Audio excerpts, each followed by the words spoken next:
So I'm live. All right, if you're catching the replay, thank you so much for catching the replay. It looks a little bit blurry. I don't know if it's like lighting in here or my camera. Anyway, so I wanted to come on here real quick to talk about consent and conscious relationships for a minute. And before I get into it, honestly, I'm not the expert in this, so don't come to me asking me about all these things because I'm just out here doing my best as well and learning as I go as well. I look a bit crazy because I just woke up, although my braids really stayed intact for the most part. But yeah, so I wanted to share this out to my stories, but I honestly couldn't be bothered to do all the text stuff that goes with the little videos, and I just felt like I needed a more in-depth video to share my thoughts on this.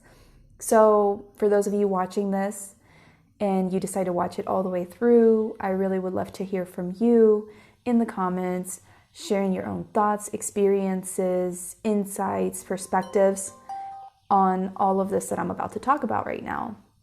So if you're joining me live, please say hello. And other than that, well, let me get into my story, right? Hey, Noelle, how are you? And I don't know who else is in here, but thank you. So a few days ago, I talked to a friend who was telling me that they felt like their partner was being a bit silly in asking for permission for something that they felt like they didn't need to be asking them for permission for. And I really feel like it depends on the situation and the thing. There's a fine line there. In regards to these people, their situation was in regards to like formalizing their relationship when they had already discussed verbally before, like, okay, let's be together. But then the partner still wanted to like formally, with being in their presence, be like, I want to ask you formally, like, do you really want to be my girlfriend? So they just felt like it was silly because they had already talked about it before or whatever.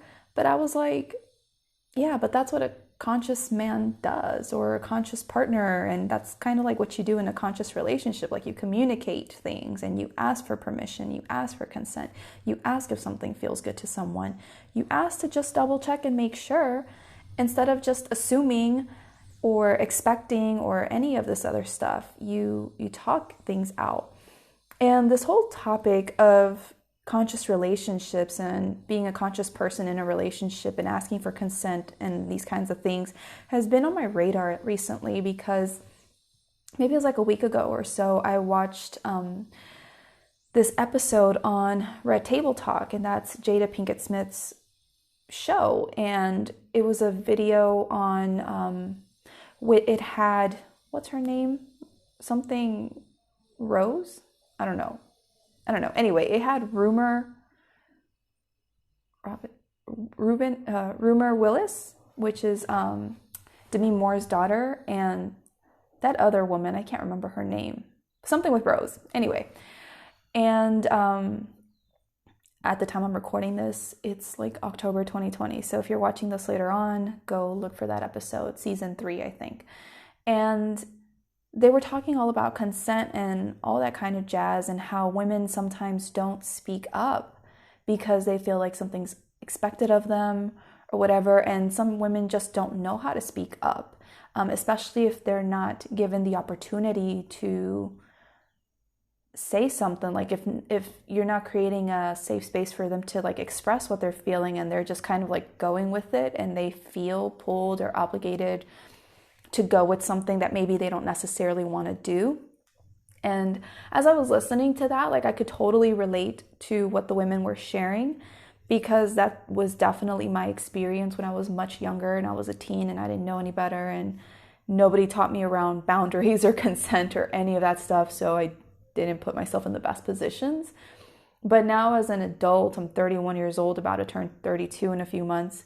And it's like, consent is everything, and respecting a person's boundaries for me is everything. And it's important to communicate that and to ask the person if they're truly feeling comfortable with something that you're doing, or what their true thoughts are on whatever it is that you're doing in regards to your relationship or something like that.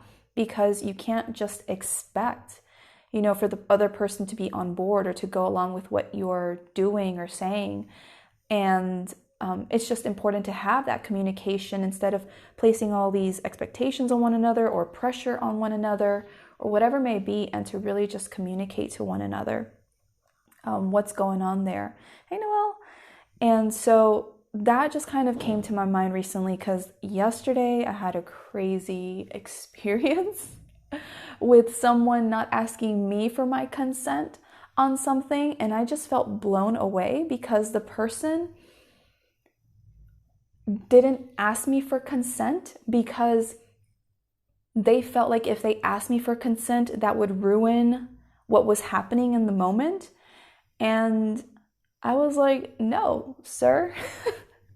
You always need to ask for consent, especially when it comes to more intimate things. And I don't know, I think some people feel like that's very like outdated or old school to be asking for someone, like permission for someone if you can kiss them or if you can touch them or whatever. Some people think that that's like, I don't know, old school, old fashioned, unnecessary, whatever, you know, all these kinds of things. And this is why I really invite you to come and share like your comments, your perspectives, your experiences and insights on all of this, because, you know, different people are going to do different things, and doing this kind of stuff for some people may feel unnecessary or may feel tedious or whatever. And I get that, you know, I get that sometimes you just want to flow in the moment. And I think, you know, you really have to like intuitively feel into things as well to know like if it's time for you to flow in the moment. But it's also still important to just double check and make sure, like, does this still feel good to you? Especially if you can sense that the other person isn't comfortable or something's off or whatever, like still double check, I think. And so the reason that I wanted to bring this up today was because also, you know, what happened with my friend, the show, and then my own experience, because I think that's so important. Like if I were maybe the old version of myself in the situation I was in last night, I would have just stayed quiet and would have just been like, this is so awkward and weird. Like, what do I do here? And I wouldn't have said anything. And then I would have felt really bad towards myself for not having spoken up and set those boundaries and, you know, have told that person like, no, like this doesn't feel right to me. Like, what are you doing? You know? But luckily today I'm more mature and I'm more in my power, and I'm, you know, I'm able to speak up and be like, no, this is not good. You need to not do this. Okay, we're going to end this. So, and I think some people still need to work on that. Some people are too afraid for whatever reason, even though I think for some people it might be common sense to be like, of course, if something doesn't feel good, you just say no. And that was kind of what was highlighted on the show with Jada's mom being like, no means no. Like, I don't understand why someone, a woman, would have trouble saying no. But the fact of the matter is that whether you're a man or woman doesn't matter. You know, when you're getting engaged with someone more romantically or physically or sexually, when that happens, you know, because of your own maybe upbringing, experiences, traumas, or whatever, that can cause a person a lot of times to stay quiet, stay silent, and not say no when they really want to. And because they're not able to speak up or set those boundaries, they then go along with things that they don't really feel comfortable with. And then they feel bad afterwards, you know, with themselves. They feel violated, they feel taken advantage of, they feel all kinds of things that they're going to have to deal with. And I think that's what, you know, conscious relationships and being a conscious person is about, is you don't want to inflict harm on the other person necessarily. You want to, like, we're going to trigger each other no matter what as people, you know, and that's something that we have to work through. But you don't want to try to hurt someone or violate their boundaries or anything like that. And I think that's where communication is so super important in, you know, asking the person like, hey, does this feel good to you? Does this not? Do you want me to stop here? You know, even just touching base might feel, you know, might be important. And like I said, you don't have to do this every single time, I'm sure. It depends on the person and I guess how you want to do things. But you just got to communicate to your partner. You're like, listen, I want to make sure that you're always feeling good. I want you to feel safe to speak up to me. I'm still going to check in with you from time to time to see if this still feels good or not. But I still want you to feel safe to say something to me. And as far as, what happened with me last night, the person and what they were doing, and I don't want to go into detail on that here, and for all my close friends, I don't really want to share this with anyone. I only shared it with one person last night, and that's the end of that, and I never want to repeat that story again.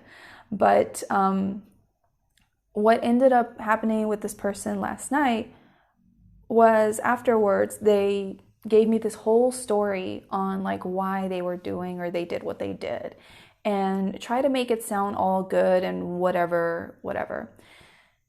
And I don't know if what they said was factual or not, but that's besides the point. The point is that they did something that was, for me and for any person, I think would be something very intimate.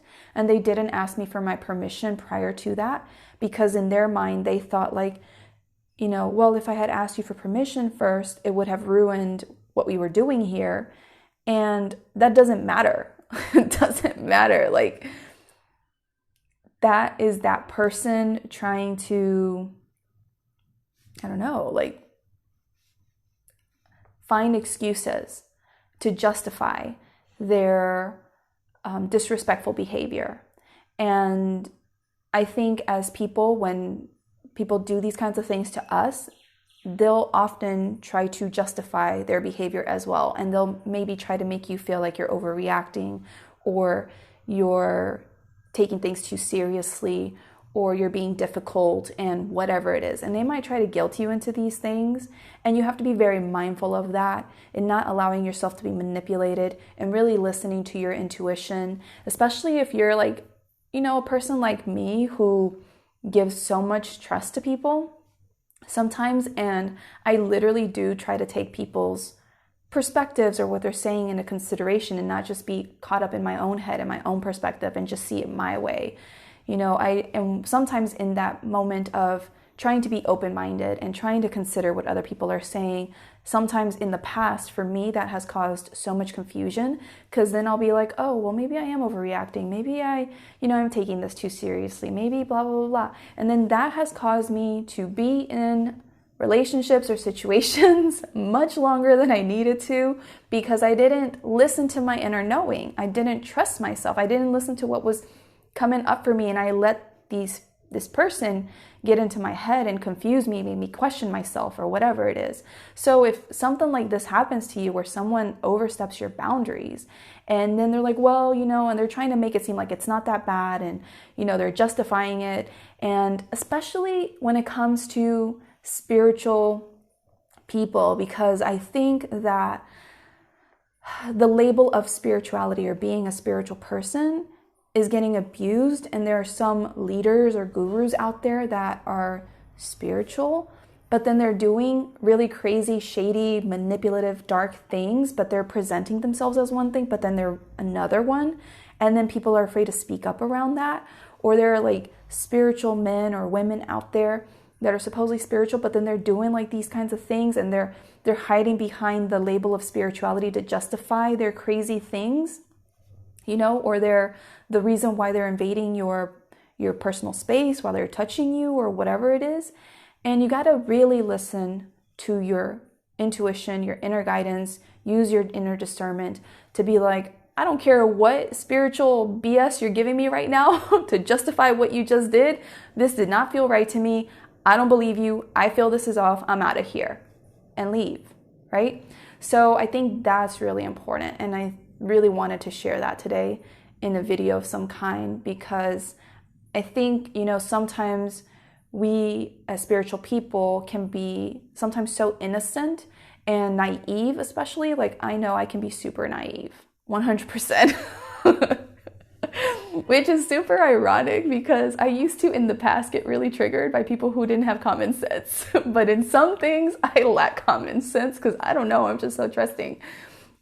And spiritual people, I think sometimes like we want to see the good in people. We want to be all, love, and not be so mistrusting or fearful or whatever, and give people the benefit of the doubt and all this other stuff.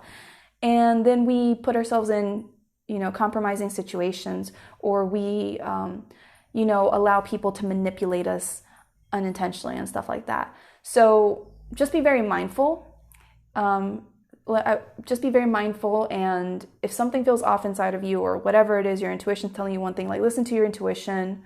You're not being unreasonable. If you're really coming from a place of not being triggered by your ego, by your traumas, and you're really seeing the situation objectively, especially, then chances are is like your intuition is spot on. Don't believe those people and their crazy reasons for justifying their disrespectful behavior towards you, and say no, get out of there, release those people from your life, and just keep trusting yourself and doing your own inner work around whatever is triggered for you in regards to the situations. So that is what I really wanted to share today. I really hope that this has helped whoever watched today in some kind of way. I'm not a relationship expert, so I'm learning all about that right now. So yes, please, I will only be able to maybe respond to certain questions or comments around this, but I'm not the guru by any means. But I wanted to share my own experience, my own thoughts, my own insights, and to just share some words of wisdom that I have learned in time over the years to just have, to keep myself safe in certain situations and relationships and instances, and to just share that with you in case maybe that helped you in some kind of way. So I would really love to hear from you in the comments below what your thoughts are on consent. What are your thoughts on being a conscious partner to someone? What does that look like? How does consent, asking for permission, look like in a relationship to you? Maybe like anything around this that you feel inspired to share with me in the comments below. I'd love to hear from you. And if you feel like anyone you know would benefit from this video today or needs this message, feel free to share it out. I'm gonna share it to my stories hopefully soon. I don't know if I figured that out because I'm new to this. So anyway, let me go through your comments. Hello, darling. Oh my God, I needed to hear this. Thank you. Got to stick to my truth. Yes, awesome. Always stick to your truth. Okay. If your intuition is kicking in, and it's not fear, especially, that's where I really stress the importance of discernment there, because sometimes our traumas or triggers will come up for us, which doesn't mean we don't necessarily need to listen to them, because it could be that the person is actually doing something really harmful or something, aggressive towards us. But just really do your best to come from a place of seeing it objectively and being like, okay, I'm not just freaking out here because of my past experiences. This legit feels to me like it's not right and it's not safe, and I don't want this to go on, So coming at it from that place. But either way, even if your trauma is kicking in, like, still get yourself out of there, process, analyze afterwards, and then go from there, okay? Because it's better for you to stop whatever's happening and say no, even if fear is triggering it, even if your past trauma is triggering it, than to continue to go into the whatever's going on and then, still feel like you were maybe potentially like not listening to your intuition and going along with something that still didn't feel good to you, but you decided to go along with it anyway because you were like, oh, is this my trauma? Is this my fear? Or is this my intuition? Or maybe you start questioning your own self, and then you get yourself like all messed up in the head. So even if it's still your trauma or your triggers, your fears or whatever still triggering you to say no, even if that's the case, still say no, because it's better for you to say no and to get yourself out of situations that you could potentially feel really bad about or put yourself in danger around, than to, and then like deal with whatever is going on afterwards, than to like go along with it, But still, even if you say no because of your triggers and traumas, still do the inner work and be like, what was this about? What was this bringing up for me? Let me heal around this stuff. So yeah, it's not the fear of feeling, more fear of confronting the individual and their behavior and how it makes me feel. Oh yeah. That is so super important. And it's important to speak up. And a lot of us don't speak up because of personal traumas and things that we've experienced. Like, I say this as a healer because I talk to people all the time and I help them work through their things. And a lot of times we don't speak up to people because we were never allowed to growing up. We had a lot of times authoritative parents, or parents especially, who would punish us if we talked back, or if we, didn't do as they said or whatever. So we subconsciously became very obedient and scared to, set those boundaries. We didn't have boundaries. People overstepped our boundaries. People, did whatever they want with us as children. And so that makes it hard as adults and, wanting to engage in romantic relationships or whatever, to set those boundaries, because our own boundaries from a very young age were violated. So when we get ourselves into these situations, like, we don't know what to do. We don't know how to say anything. And like, I say that, all of that from personal experience, because I was severely abused growing up and had these authoritative parents, especially. And even the non-authoritative parents still played a role in me not knowing boundaries. But, I just had all these things that didn't teach me boundaries and didn't teach me how to use my voice and all this other stuff. And to say this doesn't feel good to me, or to respect myself enough, to love myself enough to say, no, I don't like this, I don't want this. So we have to work through all of that inner baggage, that trauma from our childhood, so that we can be at the level at which we need to be able to set those healthy boundaries and to communicate our needs, our wants, our discomforts, all that stuff to other people, and to put them in their place if necessary, because they're overstepping our boundaries, right? And so that comes as a result of inner work, because if you don't do the inner work subconsciously, then the trauma is going to cause you to not say anything, or cause you to people please and go along with what other people want you to do instead of doing what you really want to do, or all of these other things. So that is why I really stress the importance of inner work. It's so super important. And because I've done inner work so much over these last few years, myself, and when it comes to romantic relationships, especially as I've connected with different people over the last couple of years, and they've brought certain things to my awareness, I've had to work on that as well, to be able to be at this place where I'm at right now. So I'm really proud of myself, actually, for the fact that I was able to speak up last night and just be like, no, I'm out of here. And for me to really trust myself, because that has been such a big lesson for me in the last couple of years.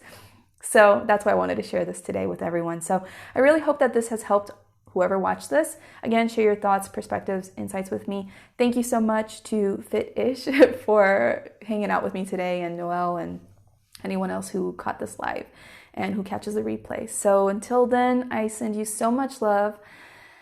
Have a great week and set those boundaries. And if you follow me on Facebook, I'm not sure if I'll do the weekly energy reading this week on Facebook, because my laptop is still being looked at. If you've been following me, you know that last week my laptop decided to stop working thanks to Mercury retrograde and certain lessons that I'm learning right now. But there might be a possibility to fix it. If not, we'll just see where we go from there.